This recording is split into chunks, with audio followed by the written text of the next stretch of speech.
The great palace of Zephyria stood tall against the purple sky. Its crystal walls caught the light from 3 different suns and threw rainbows across the marble floors. Queen Lyrelei walked through the long halls with slow, careful steps. Her 8-foot frame moved with grace that came from years of royal training.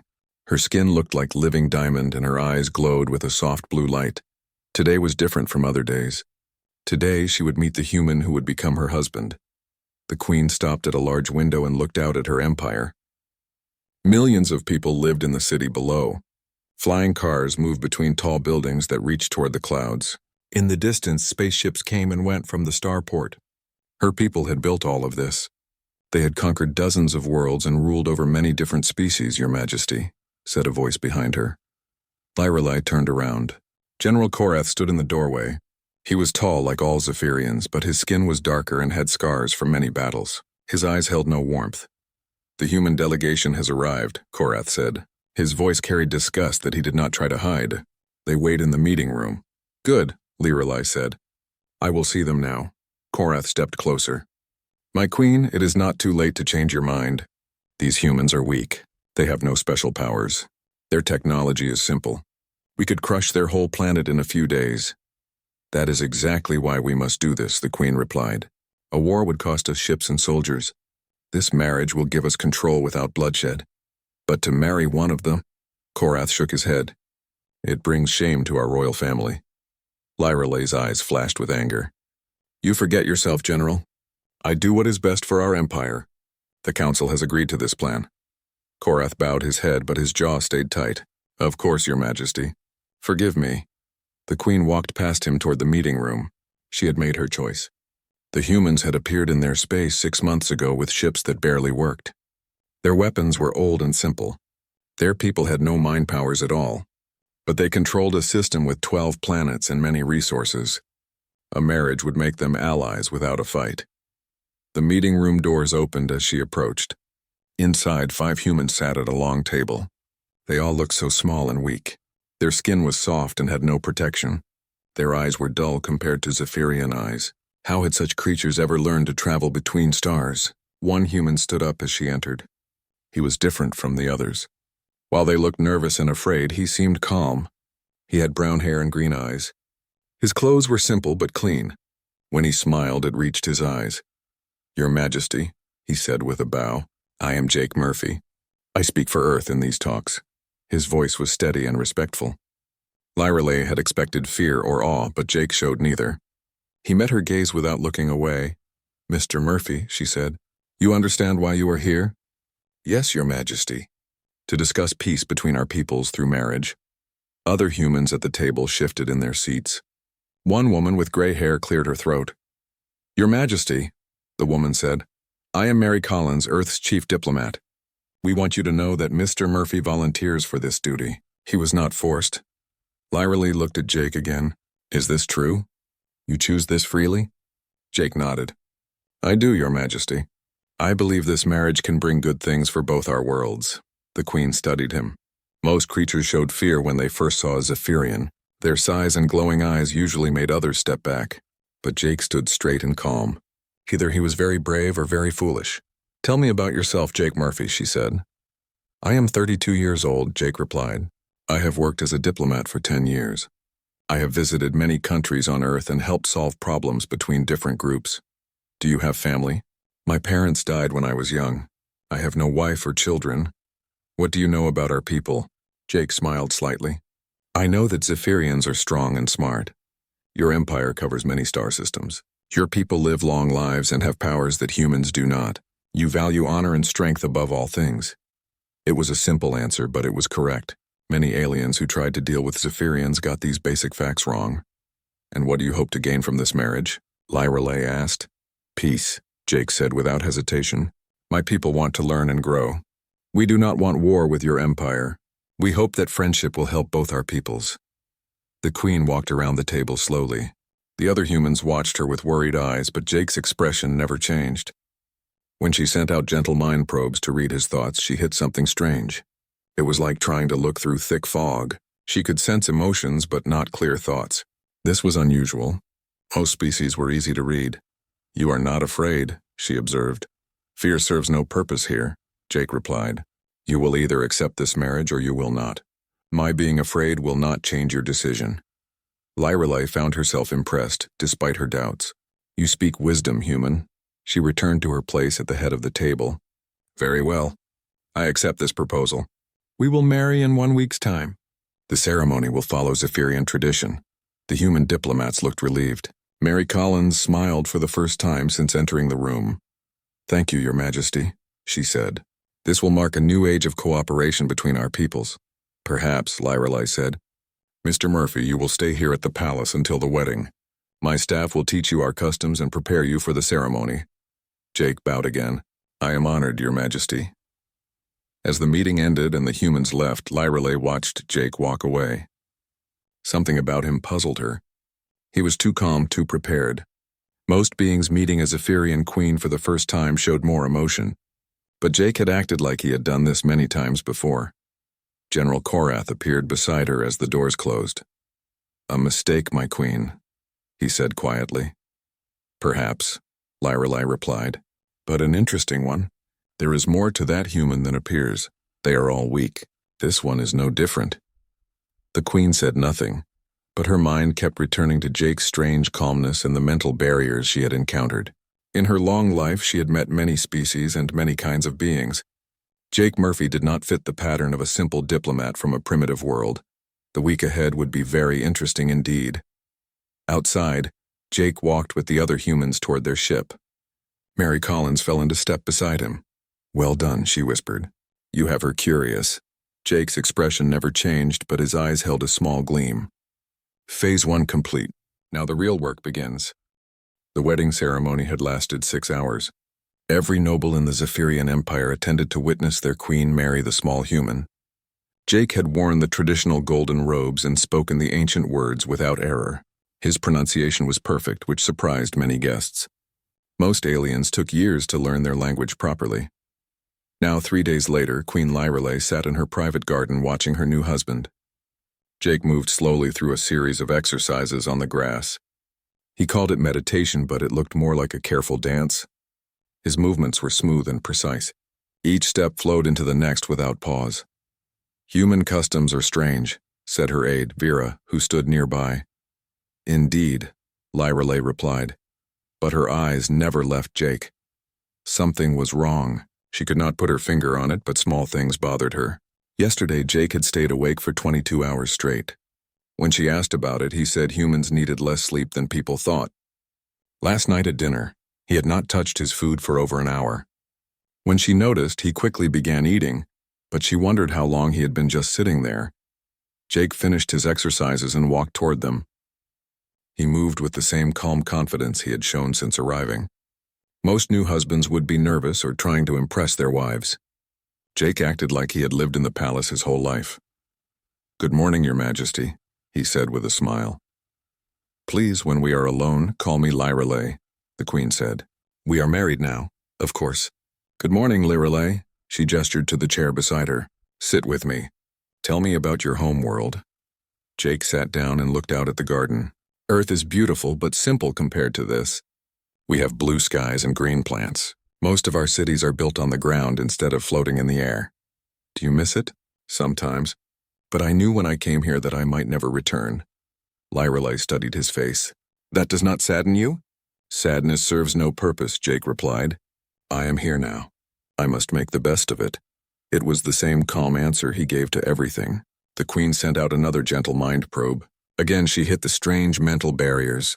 It was like trying to read thoughts through thick stone. Jake, may I ask you something personal? Of course. Why can I not read your mind clearly? With most beings, I can sense their thoughts and feelings easily. With you, everything is clouded. Jake was quiet for a moment. I studied meditation for many years. Perhaps that helps protect my mind. Perhaps, Lyrelei said, but she did not sound convinced. That evening, they dined together in the Queen's private chambers. Jake told stories about Earth and asked intelligent questions about Zephyrian history. His knowledge impressed her. He knew details about ancient wars and old treaties that even some of her own nobles had forgotten. How do you know so much about our past? She asked. I read everything I could find before coming here, Jake replied. Your people have a rich history. I wanted to understand it. Most of those records are not available to outsiders. Jake paused with his fork halfway to his mouth. Your diplomats were very helpful in sharing information. Something in his tone made Lyrelei look closer at him. For just a moment she thought she saw something different in his eyes, a sharpness that had not been there before. But when she blinked, it was gone.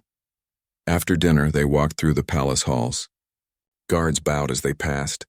Jake nodded politely to each one, but Lyrelei noticed he memorized their faces and positions. His eyes moved constantly, taking in every detail of the corridor layout and security arrangements. Do all human diplomats study military tactics? She asked suddenly. Jake looked surprised. What makes you ask that?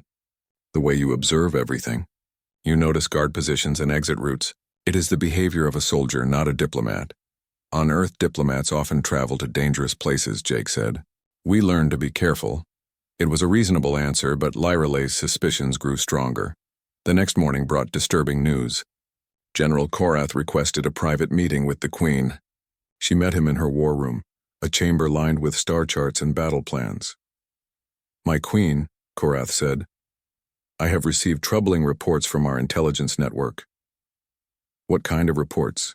About the humans. Our spies in other systems have heard rumors. Some say Earth is not as primitive as they appear. There are stories of human ships with weapons more advanced than ours. Lyrelei frowned. Stories from whom? Pirates mostly. Criminals who prey on weak ships in the outer systems. They claim human vessels have destroyed entire pirate fleets without taking damage. Pirates lie to make their failures sound better. Perhaps. But there is more. Korath activated a holographic display. 3 months ago, a hegemony battle cruiser vanished near human space. The hegemony says it was destroyed, but they will not say how. The hegemony was a powerful military alliance. Their ships could fight entire fleets alone. If one had been destroyed, it would take massive firepower. What are you suggesting, General? I believe the humans have deceived us. I think they are much stronger than they pretend to be. Lyrelei considered this. It would explain some of Jake's strange behavior. But if humans were that powerful, why would they agree to a marriage alliance? Why not simply demand what they wanted? Even if this is true, she said finally, Jake is already my husband. We cannot change that now. We could arrange an accident, Korath said quietly. The Queen's eyes flashed with anger. You will not harm my husband. I forbid it. My Queen, if he is here to spy on us, that is enough. Lyrelei stood up. I will investigate this myself. You will take no action against Jake without my direct order. Korath bowed stiffly. As you command. After he left, Lyrelei sat alone thinking. If Jake was not what he seemed, she needed to know the truth. But she also realized something else. The thought of harm coming to him made her angry. Somewhere in the past few days, she had begun to care about the strange human who showed no fear. That night, she decided to test him. During their evening walk, she led Jake to a restricted area of the palace. Guards tried to stop them, but she ordered them aside.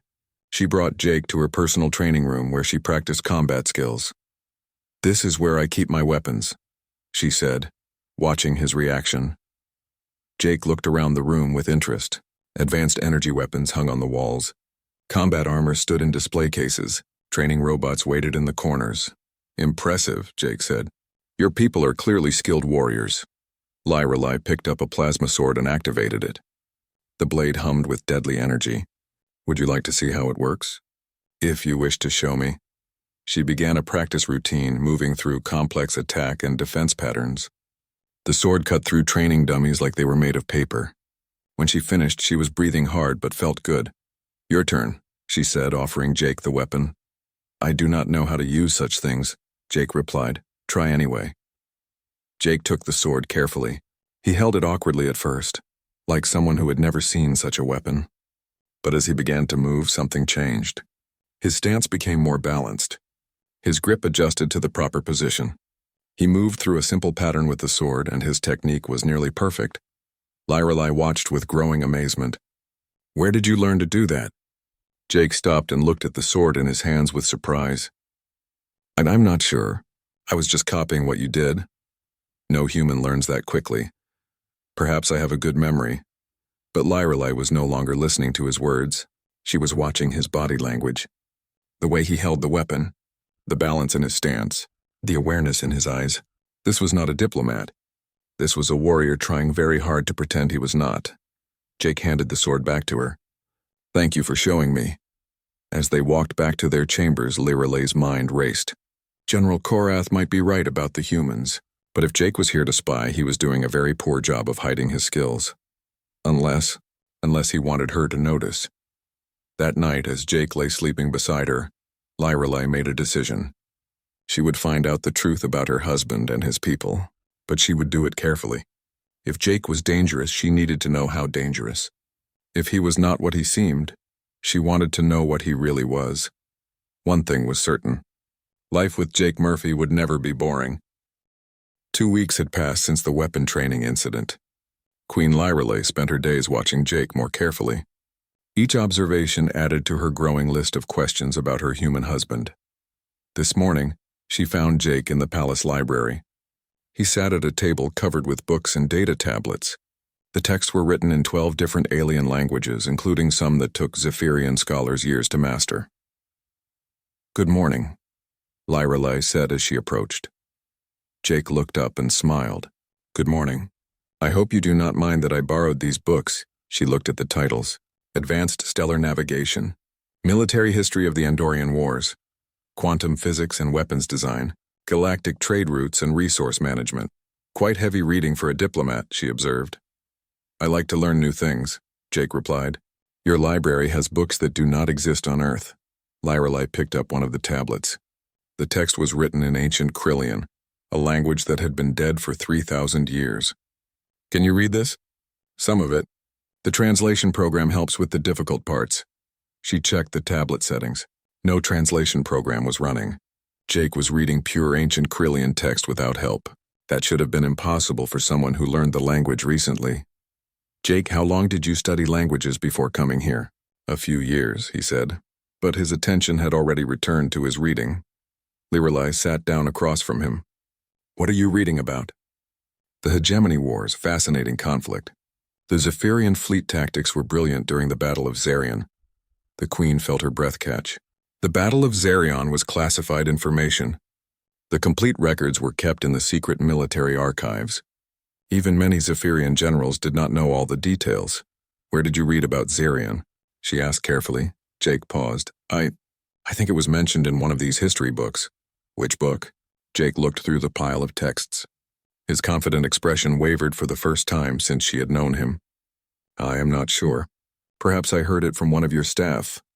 Liralay knew her staff would never discuss classified battles with an outsider. Someone was lying, and she was beginning to suspect it was not Jake's first lie. That afternoon, she arranged a small test. She invited Jake to join her for a meeting with Ambassador Thex from the Corvin Republic. The Corvins were lizard-like beings with complex social customs. Most aliens found them difficult to deal with. When Ambassador Thex arrived, he performed the traditional Corvin greeting. It involved a series of precise head movements and hand gestures that conveyed respect, friendship, and peaceful intentions.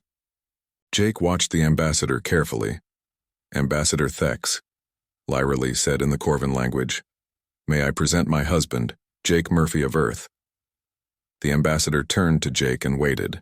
If Jake was truly a simple diplomat, he would either ask for help or make mistakes with the greeting. Instead, Jake stepped forward and performed the exact same greeting ritual. His movements were perfect. He even included the subtle variations that showed he understood Thex's high rank in Corvin society. Ambassador Thex looked pleased and surprised. He spoke to Jake in rapid Corvin. Jake replied fluently, using formal expressions that most translators never learned. After the meeting, Liralay confronted her husband in private. "How do you speak Corvin so well?" she demanded. "I told you I am good with languages." "That was not basic Corvin. You used court-formal dialect. Only diplomats who have lived with the Corvins for years speak that well." Jake was quiet for a long moment. "Perhaps I have a natural gift. Jake, I want the truth." "Who are you really?" His green eyes met hers directly. "I am exactly who I said I am. Jake Murphy, diplomat from Earth." But something in his voice told her that while his words might be true, they were not the complete truth. That night, Liralay could not sleep. She lay in bed listening to Jake breathe beside her. His breathing was too slow and too regular. It was like listening to a machine rather than a living being. At 3 in the morning, she carefully got up and walked to her private office. She activated her secure communication system and sent a message to her intelligence chief. "I need complete records on human space activity for the past year," she wrote. "Also, any information about Jake Murphy or similar human operatives. Priority classification." The next day brought a state dinner with representatives from 6 different worlds. Jake charmed them all. He spoke with the insect-like Chitauri about their farming techniques. He discussed mining operations with the rock-based stone men from Granite Prime.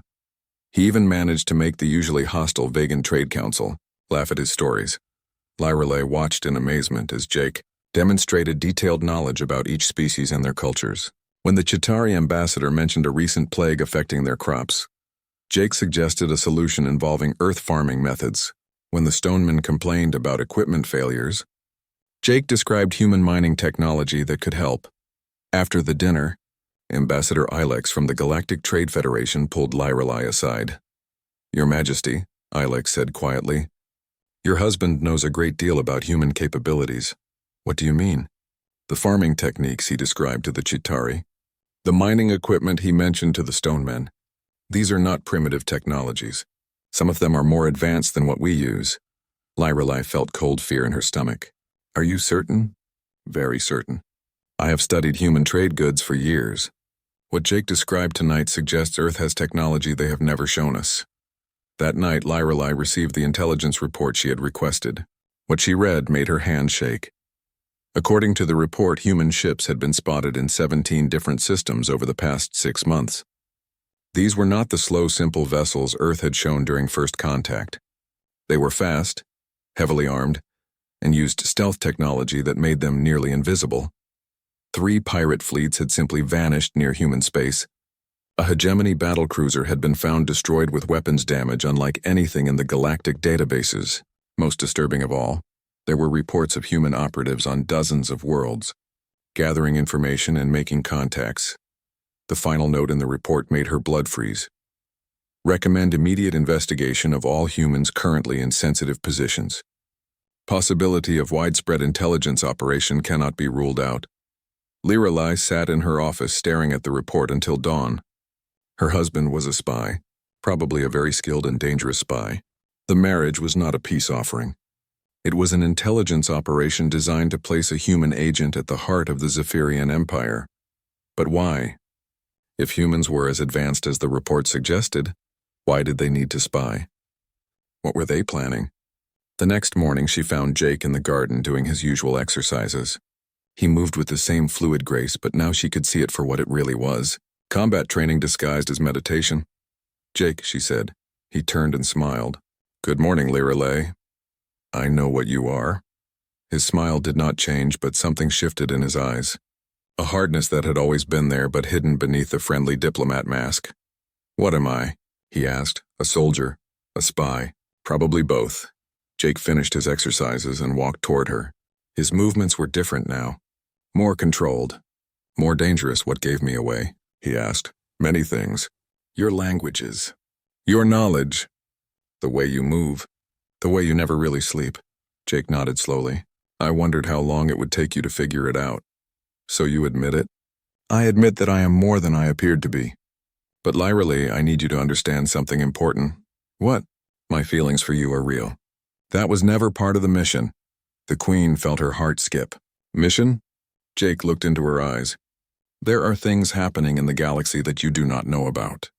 Threats that could destroy all our worlds. Earth sent me here not to harm you, but to protect you."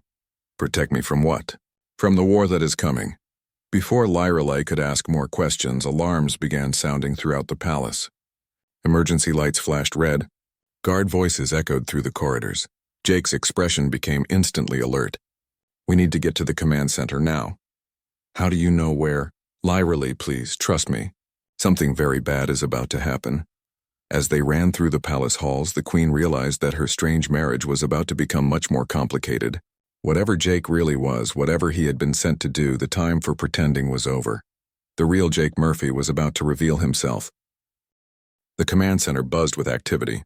Officers shouted reports while holographic displays showed enemy ships approaching Zephyria.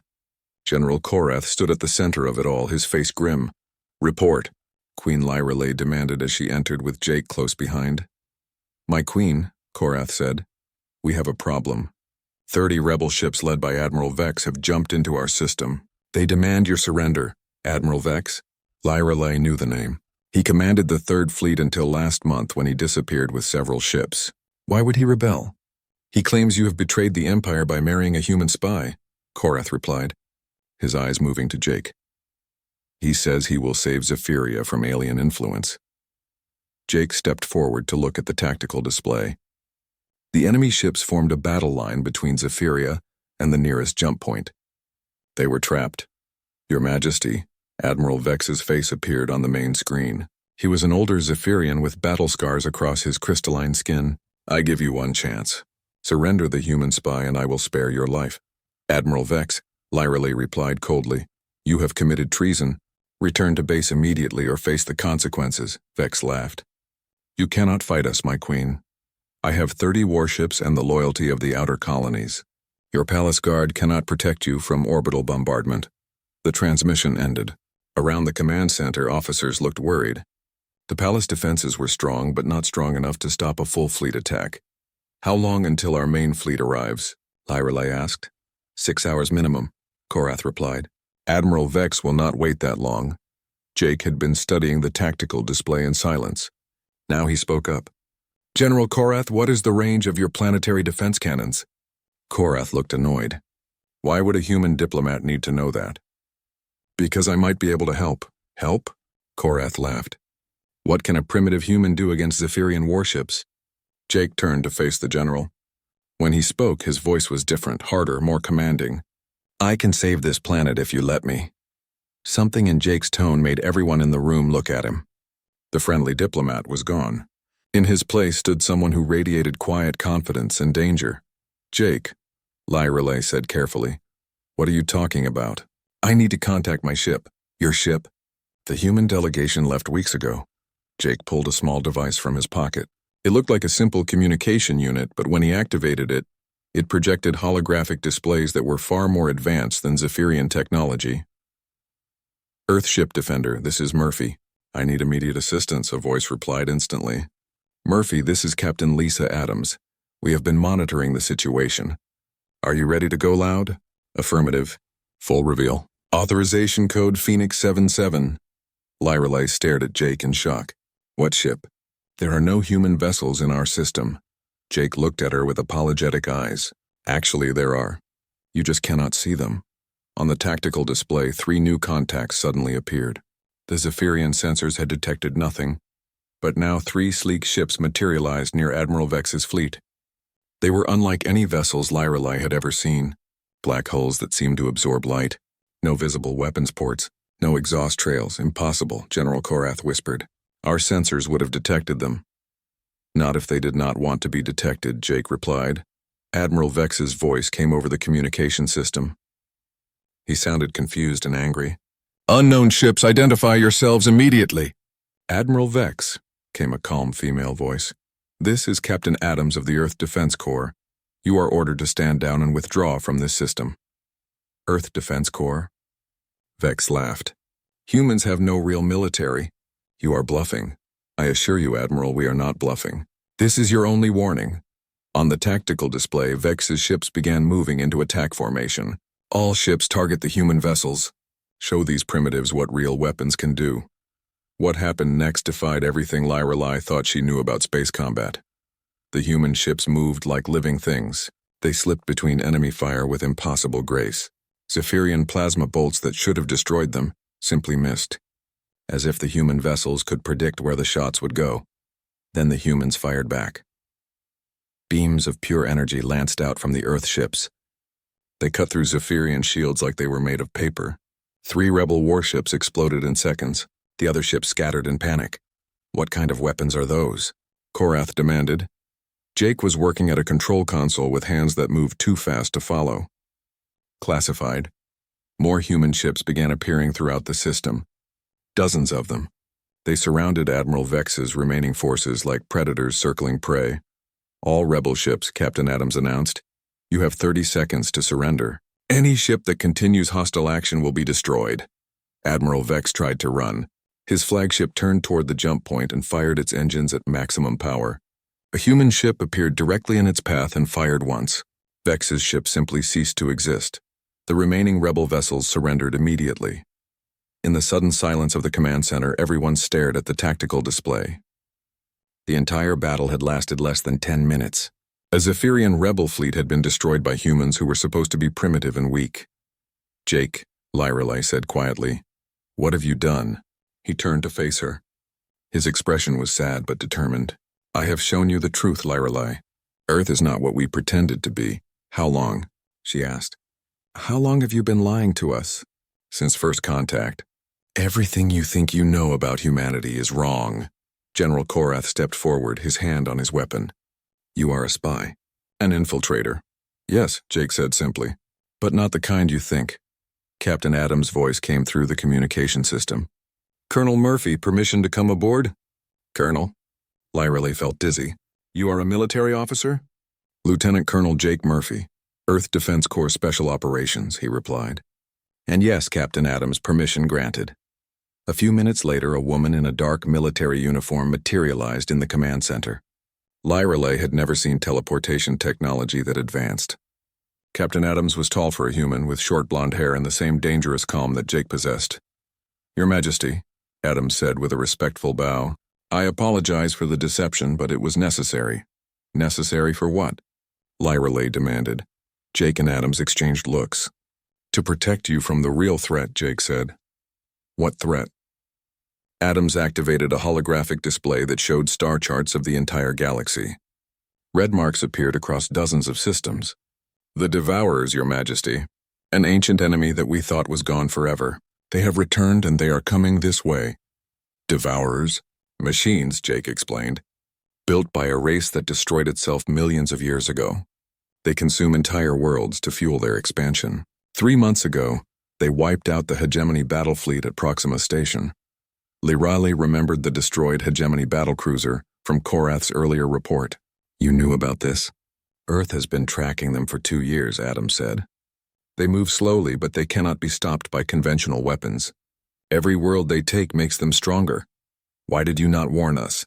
Jake's expression became pained. "Because most species refuse to believe the threat is real until it is too late. The Hegemony ignored our warnings. The Corvin Republic called us liars. The Trade Federation accused us of trying to start a war. So you sent spies instead?" "We sent protectors," Adams corrected. "Operatives placed in key positions to help coordinate defense when the time came." Lyrelei looked at the star chart. The red marks formed a line moving steadily toward Zephyrian space. "How long do we have?" 6 months. Maybe less. "And you think we can fight these Devourers?" Jake stepped closer to her. "Together, we might have a chance. The Zephyrian Empire has the largest fleet in this sector. Earth has advanced weapons and stealth technology.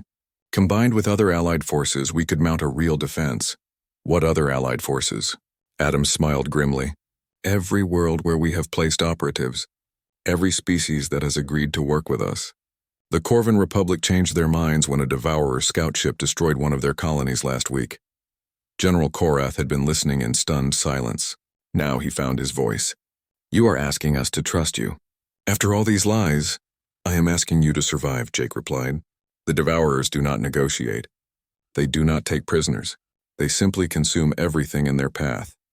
Lyrelei looked at her husband, this stranger who had shared her bed while hiding such massive secrets.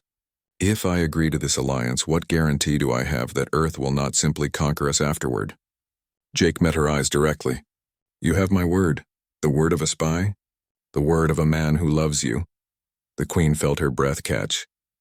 Despite everything, despite all the lies and deception, she could see truth in his eyes when he said those words. "The Devourers will reach the outer colonies in 4 months," Adams added. "We need to begin preparations immediately." Alarms suddenly began sounding again. A new voice came over the communication system. "Your Majesty, this is Orbital Station 7. We are detecting massive energy readings at the edge of the system. Something big is coming through the jump point." On the tactical display, a new contact appeared. It was enormous, bigger than any ship in the Zephyrian fleet. Its hull was black metal covered with strange symbols that...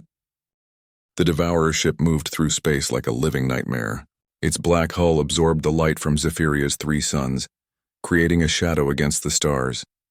As it approached, smaller ships began launching from its belly, dozens of them, each one bristling with unknown weapons. "Analysis complete," reported the tactical officer. "The main ship is 12 kilometers long.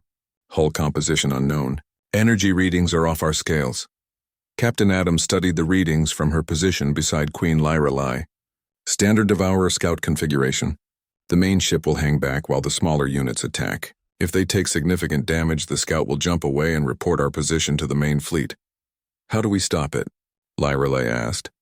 Jake was coordinating with both the human and Zephyrian fleets through his advanced communication device. "We have to destroy it completely before it can escape. If even one ship gets away, they will bring hundreds more." The first wave of Devourer fighters reached the outer defense perimeter. Zephyrian warships opened fire with their plasma cannons. The bright energy bolts struck the enemy ships but seemed to have little effect. The Devourer hulls simply absorbed the damage. "Our weapons are not working," General Korath reported from his command ship. "Expected," Adams replied calmly. "Devourers adapt to energy weapons quickly. Switch to kinetic bombardment." The Zephyrian ships changed tactics, firing solid projectiles instead of energy beams. This worked better. But the Devourer ships were fast and difficult to hit. Then the human ships entered the battle.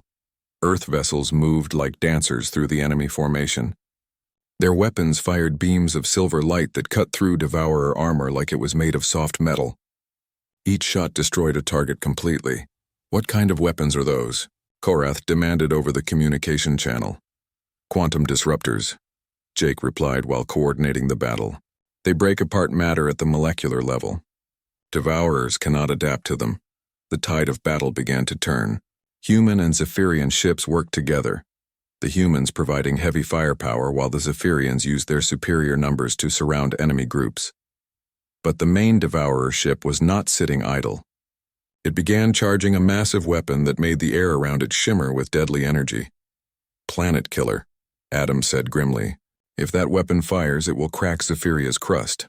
Can we stop it?" Lyrelai asked. Jake was already running calculations. "Maybe. But someone needs to get close enough to plant a quantum charge on the hull." "Very close. How close?" "Close enough to touch it." The Queen understood immediately. "A suicide mission?" "Not necessarily," Jake said. "But close to it." Before anyone could stop her, Lyrelai activated the palace communication system. "All ships, this is Queen Lyrelai. I am taking a shuttle to attack the main enemy ship. Continue the fight whatever happens to me." "Lyrelai, no." Jake grabbed her arm. "You cannot. I am the Queen. It is my duty to protect my people." "Then I am coming with you, Jake. I am your husband. My duty is to protect you." Captain Adams stepped forward. "If you are both crazy enough to do this, at least take proper equipment." 10 minutes later, a small Earth shuttle launched from the palace hangar. Inside, Jake and Lyrelai wore advanced combat suits that Adams had provided. The suits were sleek and black with built-in weapons and life support systems. "These suits will protect you from space and most weapons," Adams had explained. "The quantum charges are programmed to detonate 30 seconds after activation. That should give you time to get away." Jake piloted the shuttle with skills that amazed Lyrelai. He flew through the battle zone like he had been born in space, dodging enemy fire and friendly crossfire with equal ease. "Where did you learn to fly like this?" she asked. "Special operations training. We learn to use any vehicle anywhere." "What else did they teach you?" Jake glanced at her as he spun the shuttle around a Devourer missile. "Many things. Combat, languages, weapons, how to blend in with alien societies, how to survive behind enemy lines, how to lie to alien queens." "That was not in the training manual," Jake said quietly. "That I had to figure out myself." They reached the massive Devourer ship just as its main weapon finished charging. Up close, the ship was even more terrifying. Its hull was covered with symbols that moved and changed like living things. Smaller weapons tracked their approach. "There," Jake pointed to a section near the ship's main reactor. "If we can plant the charges there, the explosion should chain react through the whole vessel. And if we cannot get away in time?" Jake looked at her with serious eyes. "Then we die together. There are worse ways to go." They docked the shuttle against the Devourer hull and activated the magnetic clamps. The suit's helmets sealed automatically as they prepared to go outside. "Lyrelai," Jake said before they opened the airlock, "I need you to know something." "What?" Everything I told you about my feelings was true. The mission, the lies, the deception, all of that was orders. But falling in love with you was real. The Queen felt tears in her eyes. I know. I can see it when you look at me. They stepped out onto the hull of the alien ship. In the vacuum of space, they could only communicate through their suit radios. Around them, the battle continued as human and Zephyrian ships fought the smaller Devourer vessels. Jake carried the quantum charges while Lyrelay provided cover with the suit's built-in weapons. They moved carefully across the strange hull, avoiding the moving symbols that seemed to watch them. Here, Jake said when they reached the target location. Help me place these charges. As they worked, the ship's hull began to vibrate. The main weapon was almost ready to fire. Faster, Lyrelay urged. Jake activated the first charge, then the second. As he reached for the third, a section of the hull suddenly opened. A Devourer maintenance robot emerged, a spider-like machine with cutting tools for arms. The robot attacked immediately. Its cutting beam sliced toward Lyrelay's head. She ducked and fired back, but her weapon had little effect on the machine's armor. Jake moved faster than human reflexes should allow. He grabbed the robot's cutting arm and twisted. Metal screamed as he tore the limb completely off. Then he drove his fist through the machine's central processor. How did you do that? Lyrelay asked in amazement. Enhanced strength, enhanced speed, enhanced reflexes. Jake was already working on the final charge. I am not exactly a normal human anymore. What do you mean? Military enhancement program. They rebuilt parts of me, made me stronger, faster, tougher. The final charge activated. 30 seconds. We need to move. They ran across the hull toward their shuttle. Behind them, more maintenance robots emerged from hidden ports. Jake turned and fired his suit weapons, destroying 3 machines with perfect accuracy. 20 seconds. They reached the shuttle and tumbled inside. Jake's hands flew over the controls as he disconnected the magnetic clamps and fired the engines. 10 seconds. The shuttle shot away from the Devourer ship just as the quantum charges exploded. The first explosion triggered a chain reaction that raced through the enormous vessel. Secondary explosions bloomed along its hull like deadly flowers. The main ship broke apart in a cascade of brilliant light. The explosion was so bright that it outshone Zephyria's 3 suns for several seconds. When the light faded, the Devourer scout force was gone. The remaining smaller ships had been destroyed by the expanding debris field. All ships report. Captain Adams' voice came over the communication system. Enemy force destroyed. Repeat, enemy force destroyed. Cheers erupted from both human and Zephyrian vessels. The immediate threat was over. Back in the palace command center, Queen Lyrelay stood beside her husband as they watched the celebration. Around them, human and Zephyrian officers worked together to coordinate system defenses. So what happens now? She asked Jake. Now we prepare for the real war. This was just a scout force. The main Devourer fleet will come eventually. And Earth will help us fight them? Earth will fight beside you as equals. No more lies, no more deception. Lyrelay looked at the tactical displays showing human and Zephyrian ships working together. It will not be easy. My people do not trust easily, especially after learning they were deceived. Trust has to be earned, Jake agreed. It will take time. Do we have time? Captain Adams approached them. Your Majesty, I have a proposal. Earth would like to establish a permanent base in your system. We can provide advanced technology and military support. In return, we ask for access to your production facilities and research labs. A true alliance? A true alliance. Equal partners against a common enemy. Lyrelay considered this carefully. And my husband? Will he stay here or return to Earth? Jake and Adams exchanged glances. That depends, Adams said. Colonel Murphy was assigned to establish contact and assess the situation. His mission is complete. If he chooses to remain here as Earth's permanent ambassador, that would be acceptable. And if I choose to stay? Jake asked. Then you would no longer be a spy, Lyrelay said. You would be my husband and Earth's representative. No more secrets between us. Jake smiled. The first completely honest smile she had seen from him. No more secrets. I promise. 6 months later, the Terran-Zephyrian alliance had grown to include 12 different species. Their combined fleets patrolled the outer systems, watching for signs of the main Devourer force. Queen Lyrelay stood in her garden watching Jake practice his exercises. But now she knew what they really